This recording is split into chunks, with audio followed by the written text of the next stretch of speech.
नमस्कार मित्रांनो, तर पुन्हा कर्तव्य आहे या मालिकेच्या 17 जानेवारीच्या भागात आपल्याला असं बघायला मिळते की घरातले सगळेजण समुद्र किनाऱ्यावरती आलेले असतात.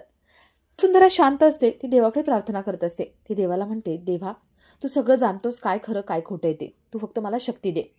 तर इकडे तनया खूप घाबरलेली असते. तनया म्हणते, आज काय झालं तर, मला पाण्याचा फोबिया आहे आणि मी मेले तर, देवा असं नको व्हायला, अजून खूप इच्छा पूर्ण व्हायच्यात आणि हे काय चालू आहे सगळं. तनया खूप घाबरलेली असते आणि वसुंधरा शांत असते. तनया वसुंधरा योगिनीकडे येतात. विचारते, तुम्ही दोघी जलसमाधीच्या परीक्षेला तयार आहात का? वसुंधरा म्हणते, हो. योगिनी म्हणते, घाबरू नका, जो खरा आहे त्याच्या पाठीशी माझे साधनेची शक्ती असेलच. योगिनी त्या दोघींच्या हातामध्ये सुपारी देते. त्या दोघी हातामध्ये सुपारी घेतात. योगिनी म्हणते, जा तिथे आणि जाऊन बसा. वसुंधरा पाया पडते, पाण्याच्या आत जाते. त्या दोघींना काही जास्त आत जायला सांगितलेलं नसतं. अलीकडेच त्या दोघी जणी बसलेल्या असतात. आकाशला वसुंधराची काळजी वाटते. तो माधवला म्हणतो, बाबा मला वसुंधराची काळजी वाटते. म्हणतो, आकाश काही काळजी करू नको, गुरुमाता कुणाला काहीही होऊ देणार नाही. मी म्हणते, तुम्ही काही काळजी करू नका, तुमच्या मनातल्या शंका हळूहळू दूर होतील, माझ्यावर पूर्ण विश्वास ठेवा. जे काही होईल ते सगळं योग्यच होईल आणि हा माझा शब्द आहे. तर मोठमोठ्याने ओरडायला लागते. ती म्हणते, मम्मा पाणी वाढायला लागलंय, मम्मा मला खूप भीती वाटतेय, मी वाचणार नाही मम्मा. तर वसुंधरा शांत असते. तिला आकाश पहिल्यापासून भेटला होता ते सारखं आठवतं आणि ती शांतपणे फक्त आकाशचा विचार करते. आकाश सोबत लग्न झालं तो समजून घेतो याचा विचार करते. तर भास्कर अखिलला म्हणतो, अखिल वसुंधराकडे बघ, तिच्या चेहऱ्यावरती काहीच टेन्शन दिसत नाहीये. अशा परिस्थितीमध्ये कुणी कसं काय शांत असू शकतं? अखिल म्हणतो, हो ना दादा, माझ्याकडे बघ ना, ती किती घाबरते, किती टेन्शन मध्ये ती.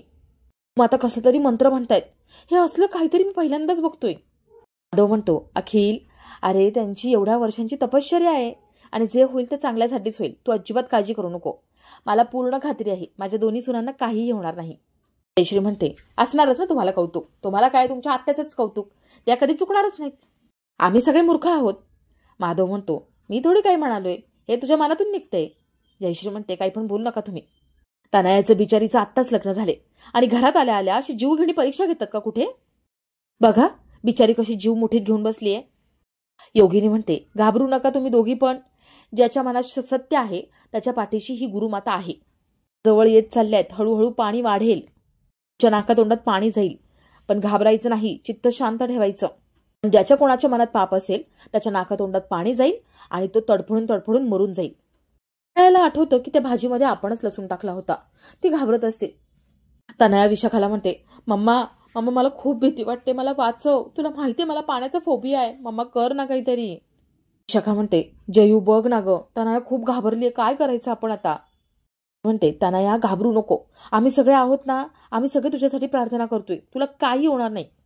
योगिनी म्हणते, अजिबात घाबरू नका, हे पाणी नाकातोंडात जाईल आणि तुम्ही खऱ्या असाल तर तराल आणि नाही तर बुडून मराल. पाणी वाढत जातं आणि तसं तनयाला अजून भीती वाटते. तनयाला बसल्या बसल्या स्वप्न पडतं की वसुंधरा तनया दोघी पाण्यामध्ये गेल्यात.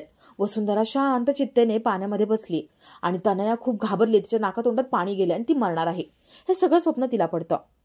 तनया ताडकन त्या पाण्यातून उभी राहते आणि ती धावत योगिनीकडे येते. तनया योगिनीसमोर हात जोडून उभी राहते आणि रडत असते. ती म्हणते, सॉरी गुरुमाता, चुकलं माझं, तुमच्या जेवणात मीच लसूण घातला होता, मला माफ करा.